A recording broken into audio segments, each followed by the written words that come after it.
السلام علیکم ورحمۃ اللہ وبرکاتہ۔ ناظرین، آج ہم سورۃ الصف کا آغاز کریں گے۔ اس بارے میں یہ جان لیجئے کہ سورۃ صف پارہ نمبر 28 میں ہے اور یہ مدنی دور کی صورت ہے، اور اس کے مضامین میں مسلمانوں کو اللہ تعالیٰ کے دین کے غلبے کے لیے ابھارنا خاص طور پر شامل ہے۔ اور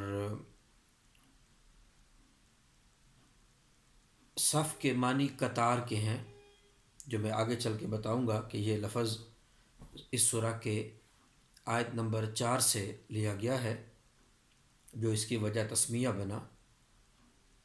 اعوذ باللہ من الشیطان الرجیم، بسم اللہ الرحمن الرحیم۔ سبح للہ ما فی السماوات و ما فی الارض وہو العزیز الحکیم۔ تسبیح کرتی ہے اللہ تعالیٰ کی ہر وہ چیز جو کہ آسمانوں میں ہے اور جو کہ زمین میں ہے، اور وہ بہت غالب حکمت والا ہے۔ یہاں پہ یہ چیز واضح فرما دی گئی کہ زمین و آسمان کی ہر چیز، خواہ وہ جاندار ہے یا بے جان ہے، اللہ تعالیٰ کی پاکیزگی بیان کر رہی ہے۔ اس پاکیزگی کی کیا کیا کیفیت ہو سکتی ہے اس کو ہم پوری طرح نہیں سمجھ سکتے۔ بہرحال قرآن مجید ہی اس چیز پہ گواہی دیتا ہے کہ اللہ تعالیٰ نے ہر ایک چیز کو ایک خاص زبان دے رکھی ہے جس سے وہ تسبیح کرتی ہے، لیکن ہم اس کی تسبیح کو نہیں سمجھ سکتے۔ تو بہرحال یہ اس چیز پر ایمان رکھنا ضروری ہے کہ اللہ تعالیٰ کی تسبیح میں مشغول ہے کائنات کی ہر جامد اور غیر جامد چیز، جو کچھ بھی کائنات میں موجود ہے وہ اللہ تعالیٰ کی پاکیزگی بیان کر رہا ہے۔ یا ایھا الذین آمنو، اے ایمان والو، لما تقولون ما لا تفعلون، تم وہ بات کیوں کہتے ہو جو کرتے نہیں ہو۔ کبر مقتا عند اللہ ان تقولوا ما لا تفعلون، اللہ تعالیٰ کو تو سخت غصہ دلانے والی بات یہ ہے کہ تم وہ بات کہو جو کرو نہیں۔ یہ بہت اہم آیت ہے کہ انسان کے قول اور فعل میں تضاد نہ ہو۔ ایک مسلمان زبان سے جو بات کہتا ہے اس پہ اس کا عمل ہونا ضروری ہے۔ تو اس چیز کی فکر انسان کو ساری زندگی لگی رہنی چاہیے کہ میرا عمل کہاں کھڑا ہے۔ دیکھیے، ہم جیسے لوگ جو تبلیغ میں داخل ہو گئے، لیکن ہم یہ کلیم نہیں کر سکتے کہ میرا عمل مکمل ہے۔ اب لوگوں کو تو بتانا ہے، تبلیغ کی ذمہ داری تو ادا کرنی ہے۔ تو یہ چیز ذہن میں رہنی چاہیے ہر لمحے کہ میں جو بات لوگوں کو کہہ رہا ہوں، میرا اپنا بھی اس پہ عمل ہونا چاہیے۔ میں اپنی ذات سے اگر تو غافل ہو چکا ہوں کہ میں نے اپنے آپ کو اگنور کر دیا ہے اور بس میں لوگوں کو تبلیغ کرتا جا رہا ہوں، تو یہ بہت بڑی وارننگ ہے میرے لیے اور ہر اس شخص کے لیے جو تبلیغ کر رہا ہے۔ اور یہ معاشرے میں ایک عمومی رویہ چاہتا ہے قرآن مجید کہ انسان جو بات زبان سے نکالتا ہے اس پر اس کا اپنا عمل بھی ہونا چاہیے، ورنہ اگر وہ جو بات زبان سے کہتا ہے اور اس پہ اس کا عمل نہیں ہوتا تو یہ اللہ تعالیٰ کو ناراض کرنے والی اور سخت ناراض کرنے والی بات ہے۔ ان اللہ یحب الذین یقاتلون فی سبیلہ صفا کأنہم بنیان مرصوص، بے شک اللہ تعالیٰ تو ان لوگوں سے محبت کرتا ہے جو اس کے راستے میں قطاریں باندھ کے جہاد کرتے ہیں، قتال کرتے ہیں۔ یہاں پہ لفظ جہاد کو محدود کریں گے قتال تک، کیونکہ لفظ قتال آیا ہے یہاں پہ۔ جہاد ایک وسیع ٹرمینالوجی ہے، اور اس جہاد کا ایک حصہ جسے ہم جہاد کا فائنل فیز کہہ سکتے ہیں وہ قتال فی سبیل اللہ ہے۔ یہاں پہ اس قتال فی سبیل اللہ کی عظمت بیان ہو رہی ہے کہ اللہ تعالیٰ ان لوگوں سے محبت کرتا ہے جو اس کے راستے میں صفیں باندھ کر، قطاریں باندھ کر قتال کرتے ہیں، دشمن سے لڑتے ہیں۔ کأنہم بنیان مرصوص، جیسا کہ وہ ایک سیسا پلائی ہوئی دیوار بن گئے ہوں۔ یعنی سیسا پلائی دیوار سے مراد مضبوط دیوار ہے، ایسے جیسے سیسے سے بنا دی گئی ہو کوئی دیوار۔ اور کیونکہ آپ جانتے ہیں سیسا جو ہے وہ اس کی ڈینسٹی بہت زیادہ ہوتی ہے اور وہ وزن میں بھی کافی زیادہ ہوتا ہے، اس کی دیوار اگر بنی ہوئی ہو تو اس کو توڑنا ناممکن سی بات معلوم ہوتی ہے۔ لہٰذا مسلمان جب بھی کفر کے مقابلے میں کھڑا ہوگا تو یوں ہی سیسا پلائی ہوئی دیوار کی طرح کھڑا ہوگا، تاکہ اس کا ڈیفنس اتنا مضبوط ہونا چاہیے کہ اس کو کوئی توڑ کے کراس نہ کر سکے۔ ان کی لاشوں کے اوپر سے تو کوئی گزر کے جا سکے تو جا سکے، ورنہ ان کے جیتے جی ان کو کراس کرنا مشکل ہو جائے۔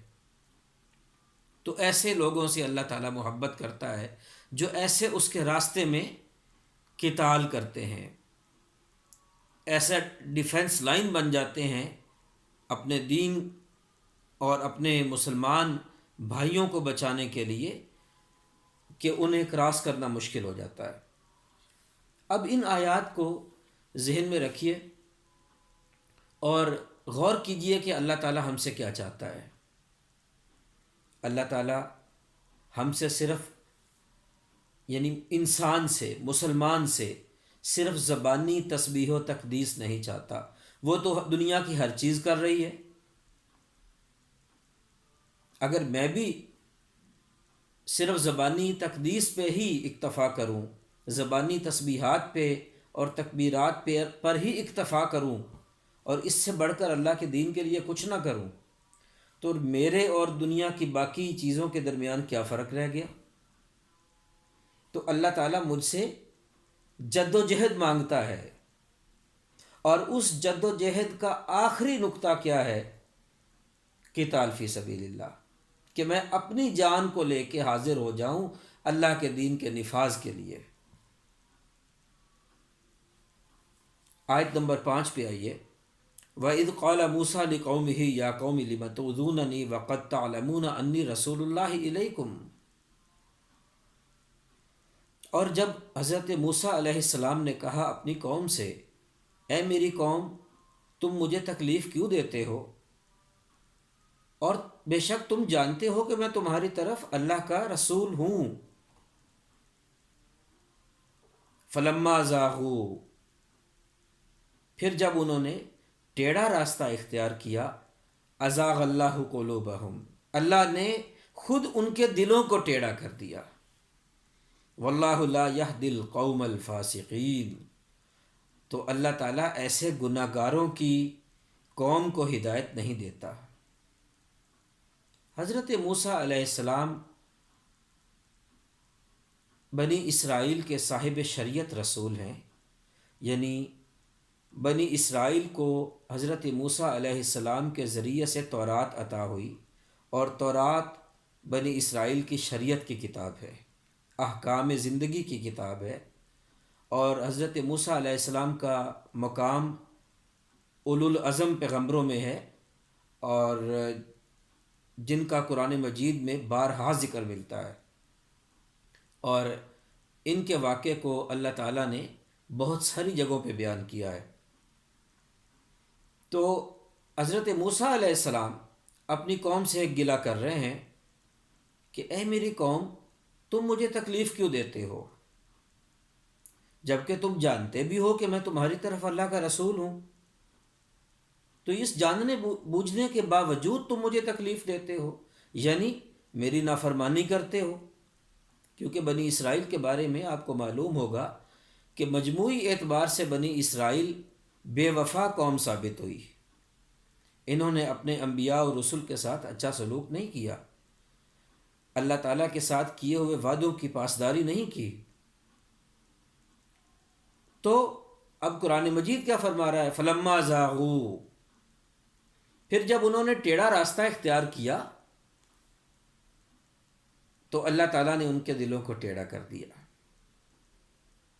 یہ ہوتا ہے کہ جب کوئی قوم ہدایت کو دیکھ لینے کے بعد، پہچان لینے کے بعد آنکھیں بند کر لے یا ٹیڑھا راستہ اختیار کر لے، ہدایت سے اعراض کر لے، تو پھر اللہ تعالیٰ اس قوم کے دلوں پر مہر ثبت کر دیتا ہے کہ اب ان کو ہدایت نہیں ملے گی، کیونکہ ان کے پاس رسول آئے ہیں، ہدایت لے کے آئے ہیں، انہوں نے ہدایت کو پہچان لیا، پہچاننے کے باوجود انہوں نے ہدایت سے اعراض کیا، ہدایت کو چھوڑ دیا، دوسرے راستے اختیار کیے، لہٰذا اب انہیں ہدایت نہیں ملے گی۔ اب اگلی آیت میں دیکھیے، حضرت عیسیٰ علیہ السلام کا ذکر ہے، اور حضرت عیسیٰ علیہ السلام بنی اسرائیل کے آخری رسول ہیں۔ ان کے بعد بنی اسرائیل میں کوئی اور رسول نہیں آیا، بلکہ پوری دنیا میں رسول اللہ صلی اللہ علیہ وسلم تک حضرت عیسیٰ کے بعد کوئی اور نبی اور رسول ثابت نہیں ہے، اور آپ صلی اللہ علیہ وسلم کی بعثت جو ہے وہ بنی اسماعیل میں ہوئی علیہ السلام۔ اب فرمایا گیا وَإِذْ قَالَ عِيسَى ابْنُ مَرْيَمَ، اور جب فرمایا حضرت عیسیٰ بن مریم علیہ السلام نے، یا بنی اسرائیل، اے بنی اسرائیل، انی رسول اللہ علیکم، میں تمہاری طرف اللہ کا رسول ہوں، مصدقا لما بین یدی من التوراۃ، اس تورات کی تصدیق کرتا ہوں جو میرے ہاتھوں میں ہے، یعنی میرے سے پہلے حضرت موسیٰ علیہ السلام تورات لا چکے ہیں، اور حضرت عیسیٰ علیہ السلام کے دور میں بھی شریعت کی کتاب بنی اسرائیل کے لیے تورات ہی تھی، احکام کی کتاب تورات ہی تھی، لہذا اس کی تصدیق کی ہے۔ وَمُبَشِّرًا بِرَسُولٍ يَأْتِي مِن بَعْدِhi اسْمُهُ احمد، اور میں بشارت دینے والا ہوں، بشارت دیتا ہوں اپنے بعد آنے والے ایک رسول کی جن کا نام احمد ہوگا صلی اللہ علیہ وسلم۔ فلما جاءہم بالبینات، پھر جب وہ احمد صلی اللہ علیہ وسلم تشریف لے آئے ان کے پاس، بالبینات واضح نشانیاں لے کے، قالوا ھذا سحر مبین، تو ان لوگوں نے کہا کہ نعوذ باللہ یہ تو کھلا جادو ہے۔ اب یہ بات سمجھیے، حضرت عیسیٰ علیہ السلام نے ایک تو تورات کی تصدیق کی، اور خود ان پہ انجیل نازل ہوئی تھی۔ انجیل بنیادی طور پہ اخلاقیات کی کتاب ہے، اس میں مواعظ حسنہ ہیں، اور بنی اسرائیل کی اخلاقی حالت کیونکہ بہت دگرگوں ہو چکی تھی، تورات کے احکام کو چھوڑ چکے تھے، تو حضرت عیسیٰ علیہ السلام نے ایک طرف تو انہیں تورات کے احکام پہ قائم کرنے کی کوشش کی، دوسری طرف ان کی اخلاقیات کو سنبھالا اور سنوارنے کی کوشش کی انجیل کے ذریعے سے، اور پھر اپنے بعد آنے والے آخری رسول صلی اللہ علیہ وسلم کی تشریف آوری کی پیشین گوئی فرما دی۔ اب یہاں پر لفظ احمد آیا ہے، یہ آپ کو کنفیوز نہ کرے، یہ آپ صلی اللہ علیہ وسلم کا ذاتی نام ہے، آپ کا اسم مبارک احمد آپ کا ذاتی اسم ہے، جس طرح آپ کا ذاتی اسم محمد ہے صلی اللہ علیہ وسلم، اسی طرح احمد بھی آپ کا ذاتی اسم ہے۔ یہ دونوں قرآن مجید میں آئے ہیں، تو یہ بات آپ کے ذہن میں کلیئر ہونی چاہیے۔ تو حضرت عیسیٰ علیہ السلام بشارت دے رہے ہیں کہ میرے بعد احمد صلی اللہ علیہ وسلم تشریف لائیں گے۔ پھر جب وہ تشریف لے آئے، واضح نشانیاں لے کے تشریف لائے، واضح دلائل کے ساتھ تشریف لائے، تو وہ لوگ کہنے لگے کہ نعوذ باللہ یہ تو کھلا جادو ہے، گویا کہ حضور علیہ الصلاۃ والسلام کو ماننے سے انکار کر دیا۔ اور اس بنی اسرائیل کے اس نہ ماننے کے پیچھے بھی جو ایک ان کے ہاں ذہن میں بات بیٹھی ہوئی تھی وہ یہ تھی کہ ایک عرصہ دراز نبوت اور رسالت ہم میں رہی ہے، یعنی بنی اسرائیل میں رہی ہے، تو وہ امید کر رہے تھے کہ آخری نبی بھی ہم میں ہی تشریف لائیں گے۔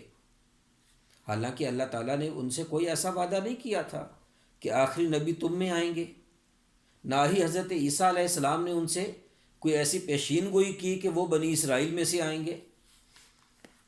لہٰذا اللہ تعالیٰ نے انہیں حضرت اسماعیل علیہ السلام کی اولاد میں بھیجا، اور یہ ایک بہت بڑی وجہ بنی، یعنی ان کے ذہنوں میں جو ایک خیال تھا کہ وہ بنی اسرائیل میں تشریف لائیں گے، تو کیونکہ رسول اللہ صلی اللہ علیہ وسلم بنی اسماعیل سے تعلق رکھتے تھے، لہٰذا انہوں نے اپنی نسل سے باہر کسی اور کو نبی ماننے سے انکار کر دیا، اور ساتھ یہ بھی کہہ دیا کہ نعوذ باللہ یہ تو کھلا جادو ہے۔ ومن اظلم ممن افترى علی اللہ الکذب، یہ الفاظ بہت اہم ہیں، اور اس سے بڑھ کر ظالم اور کون ہوگا جو اللہ تعالیٰ پر جھوٹ منسوب کرے۔ وَهُوَ يُدْعَىٰ إِلَى الْإِسْلَامِ، اور اسے اسلام کی طرف دعوت دی جا رہی ہو کہ تم مسلمان ہو جاؤ۔ آپ صلی اللہ علیہ وسلم موجود ہیں، اسلام کی دعوت دے رہے ہیں، اور وہ اللہ تعالیٰ کی طرف جھوٹ منسوب کر رہا ہے۔ کیا جھوٹ منسوب کر رہا ہے؟ وہ یہ جھوٹ منسوب کر رہا ہے کہ نعوذ باللہ اللہ تعالیٰ نے آپ کو رسول بنا کے نہیں بھیجا، یعنی آپ صلی اللہ علیہ وسلم کی نبوت اور رسالت کا انکار اللہ پر جھوٹ باندھنا ہے، کیونکہ اللہ نے تو آپ کو نبی و رسول بنا کے بھیجا۔ اب جو یہ کہے کہ نہیں بھیجا، وہ اللہ تعالیٰ پر جھوٹ باندھ رہا ہے، جھوٹ منسوب کر رہا ہے۔ واللہ لا یہدی القوم الظالمین، اور اللہ تعالیٰ ایسے ظالموں کی قوم کو بھی ہدایت نہیں دیتا۔ یہ قرآن مجید کی سورہ صف کی 7 آیات ہم نے آج ان کا مطالعہ کیا ہے۔ اللہ تعالیٰ سے دعا کرتا ہوں کہ وہ ہمیں انہیں سمجھنے کی توفیق عطا فرمائے، اور قرآن مجید جو ہم نے سمجھ لیا ہے اس کو آگے پہنچانے کی توفیق عطا فرمائے۔ وآخر دعوانا ان الحمد للہ رب العالمین۔